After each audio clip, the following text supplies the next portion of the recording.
JHK here for Sportskeeda, and right now joining me is undefeated UFC flyweight king, Casey O'Neill. Casey, it's good to have you back on again. How you doing? Yeah, I'm doing good. Finally on a bit of a break for the day, so I can't complain. For sure, for sure. Well, Sundays, what do you usually do on Sundays? It is a day full of just relaxation for you? No, I go and train for 2 hours in the morning, and then I take the day off. I still trained this morning, but usually I'll like train in the morning and do nothing all day. So today I trained and went and hung out by the pool. So I actually did something and felt like a regular person for a little while. So that was nice. Sounds good, sounds good. Now, the Thai connection is strong right now in Las Vegas. I see Frank is down there with Woody filming the Ultimate Fight. I think they're done with that. And then you recently flew to is it Miami to corner Yeah, Claudia Diaz, right? For her yeah. Combate fight. I heard you screaming in the corner. Your voice is very distinctive. How was that experience? It was super good, like my boyfriend's about to walk in the back. Sorry. All good. um, no, yeah, it was awesome to go and see Claudia again. Even I haven't seen her since I left Thailand, and like you said, a lot of the people coming and going at the moment. I seen George for a little while. I seen Loma. Frank's here right now. Woody was here, so that's been awesome. Like it feels like I have a little bit of home with me at the moment. And yeah, cornering Claudia was definitely a crazy experience. Combate only allows one corner during COVID, so I was by myself, doing everything for her, warming her up in her corner. She put all of her trust in me, so I like knew I had to step up to the plate and make it happen. But she was great. She listened to everything I said. She threw everything I said. She landed everything that, like, when I called for it, she threw it and it landed, and she executed her game plan perfectly. So I was so happy to see her pick up her first win. That girl really, really deserves it. And yeah, now she's living it up in Miami still currently and loving her life. So I'm really happy for her. Yeah, definitely, definitely happy for her. She's had some stumbling blocks along the way on the MMA side of things, so it's good to see her get over there and get a big win in Combate. It looked like she's gonna start running for that, contender spot. It looks like in that division over there. Yeah, they love her there. She went in there and she took out their golden girl, and now she's their new golden girl. Like they had her commentating the week after she fought, and she's already signed to fight on the 25th. So yeah, I'm stoked for her. She really deserves that. No doubt. Now, you got signed in your third year as a professional, right? And of course, people are going to point to certain things about you and say, like, it's too early for her. But when you went in there, you proved that it wasn't too early for you. But, handling the online reaction, good or bad, everything leading up to your debut, how was it for you? It's been a learning experience, something that I'm still sort of dealing with. As the fight got closer, I feel like people got a little meaner, and it is something brand new for me to have sort of so many people bringing up my name and sort of throwing their 2 cents into how they feel about me as a martial artist and as a person, even, like especially people that have no idea who I am. Um, but yeah, I'm taking it with a grain of salt now. People like to speak on the internet, and at first it used to upset me, but I don't mind too much.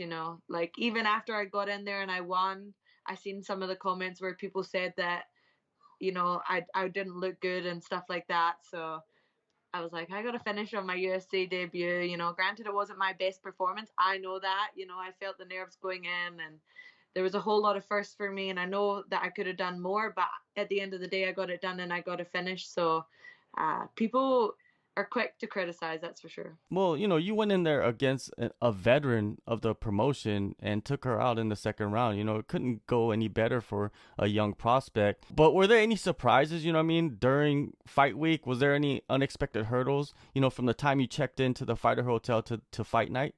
Yeah, I mean, this is my first fight ever in Vegas, so the people who have been to Thailand before know how humid it is there and stuff like that, and Australia is the same. So cutting weight was super easy for me. Here, not so much. Like it's very dry, so you don't really sweat the same. So that was an experience. It made the weight cut a little harder. I definitely focused in on that for this camp a little more. And then also fighting in front of no crowd the way that the UFC does it. I did it in Abu Dhabi for UAE Warriors, but there were still a few people there. And then when you get to the UFC Apex, actually, you're standing there waiting to walk out, and you feel like you're on a TV set. There's people like nobody cares about you. They're filming their own little thing over here. It's freezing cold with the air conditioning. There's lights just on this little octagon, and you just feel like you're filming for something. So that was a new experience. There was like no energy in the room and stuff like that. Made me start a little slower, but I know what to expect now. No doubt, no doubt. Now, after your last fight, you said you had no injuries and it's 4 months between fights. I expected you to get a fight much quicker, I mean, especially because of how the first fight went. Was there obstacles in getting lined up with an opponent, or why did it take 4 months? I think that Mick books his fights really far out, so when we called 20 minutes after my fight and started like hassling for an extra for like another fight, and he said that the earliest he had was the end of May. So we were like, okay, we want to get May, but then it just so happened he ended up getting June. So, and now I think that I heard he's booked all the way until September. So even after this fight, when I say I want a quick turnaround, it'll probably end up being October. So I guess it's just the way that they're doing it right now during COVID. I did try and take a short notice fight in May, on May 1st, that card. Luana Carolina actually ended up stepping in instead. But we were pushing to get that one, but I had already signed for a fight, so Mick wouldn't give it to me. But yeah. Now, coming out of that fight, right, your first fight in the UFC, what did you decide to ramp up to round out your skill set?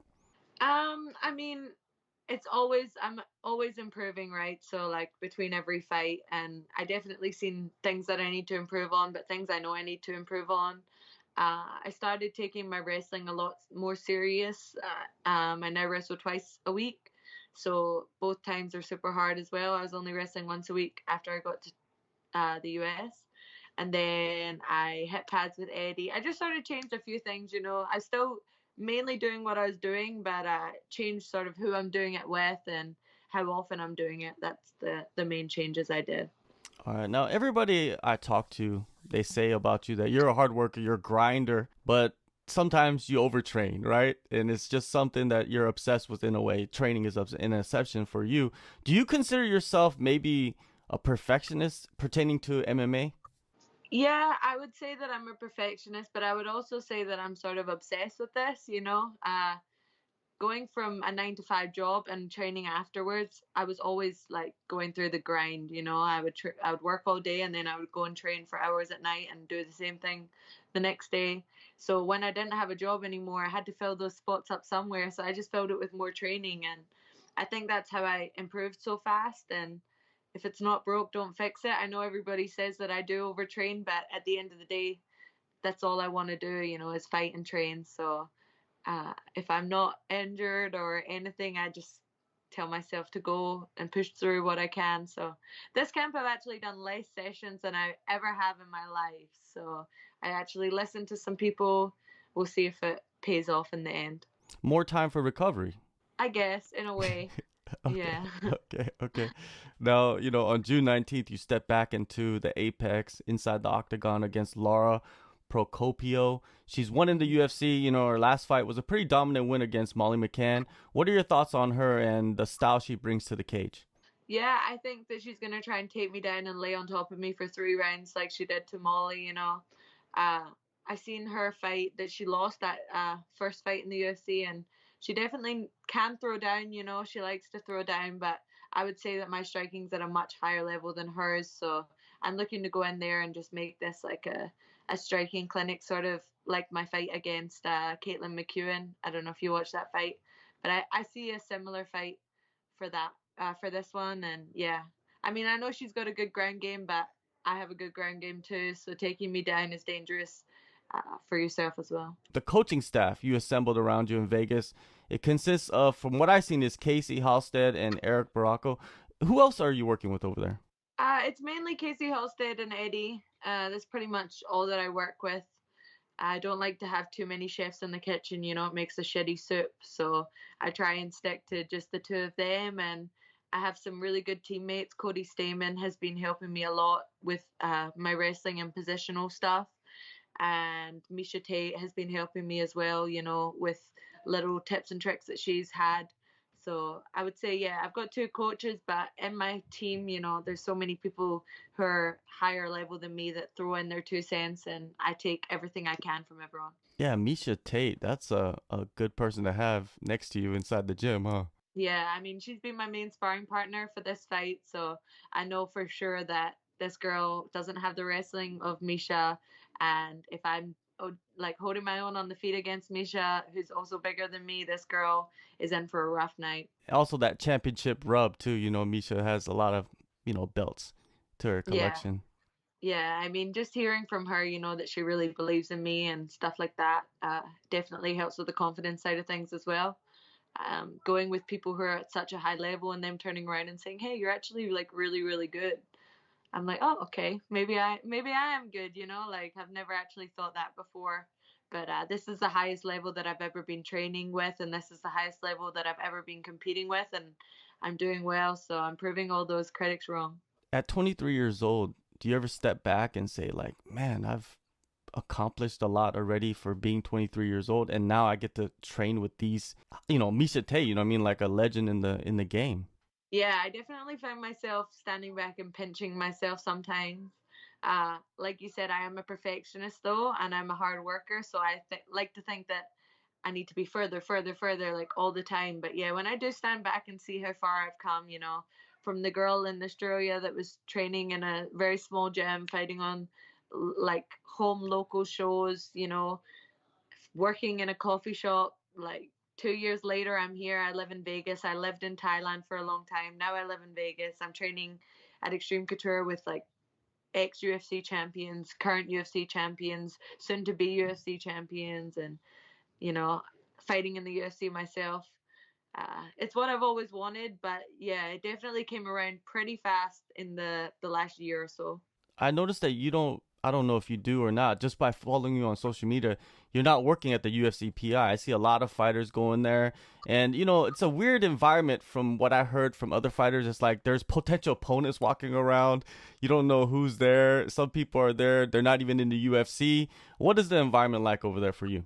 Yeah, I mean, it's a fighter's playground. It has everything that you could possibly want, you know, and it is a great place. But I just decided for myself for this camp that I would sort of go and outsource someone that was going to be all for me, you know. I feel like the UFC has thousands of fighters and there's hundreds of us working our strength and conditioning in house there. So it does get a bit crowded. You're never one on one with your coach, and sort of feels like maybe there's like some stock standardness about the workout, you know, and I just wanted some personalization and a little bit more attention maybe for myself this camp. So I went out and found someone else, and you know, it's not better and it's not worse, so it's around the same. But for me, just having that one-on-one time is super important. You know, I need someone correcting everything. I want to do everything perfect, like I said. So if something's wrong, I need them to see it right away and fix it. So I feel like I'm definitely getting that now.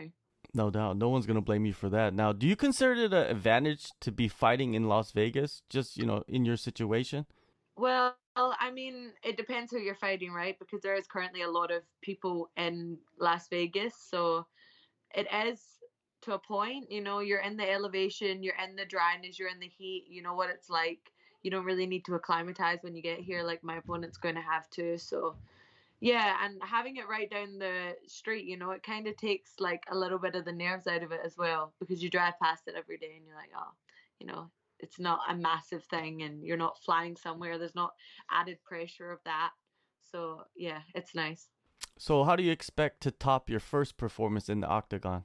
I just want to show a more rounded version of, well-rounded version of me. You know, I know my striking's really good, and I've shown it in the past. And sometimes when those nerves are eating up at me, I just want to take them down because I know that's exactly like where I can win really easily. So yeah, I want to stand up a little bit more in this fight, and then also if we go to the ground, I want to show that I can beat a black belt on the ground as well. So yeah, I just want to make it violent and exciting. More violent, more exciting every time I get in there. For sure. Now, I see you popping up on the ESPN broadcast from time to time. Do you watch the UFC every week? I do. I watch the UFC every week. I'm actually like trying to get the hang of Twitter though, to be Hmm. honest. Like I only just downloaded it maybe 2 months ago, and I really only use it on fight nights to tweet about fights because I'm like, what do I even tweet about? I don't even know. So to be honest, I'm a lousy follow on Twitter, but still follow me if you want. Yeah, for sure. Follow her, man. Get on it. And if you're popping up on ESPN broadcast, you must be doing something right. Yeah, I mean, I guess, I feel like they liked me a little bit since that fight. Obviously, got a finish in my first fight. Mhm. So if I just keep doing that, I guess I'll be on every single card popping up. So you're watching every event, and have any performances stuck out to you? Rose's one is the Yeah. one I can think of off the top of my head. I love Rose, and that was just like crazy.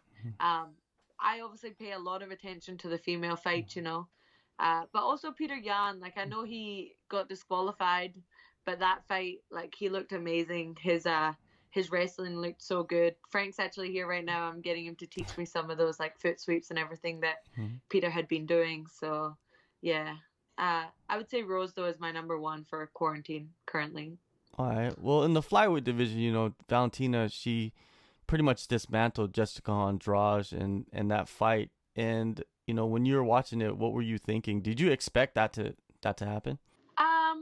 I didn't expect her to take her down, to be honest, and do that, but I knew she could. Valentina's amazing. It is unfortunate that for our division, she's like up here and the rest of us are sort of down here. It's a newer division. And I feel like it's similar to when Ronda started for the 135s and then when Joanna was champion in 115.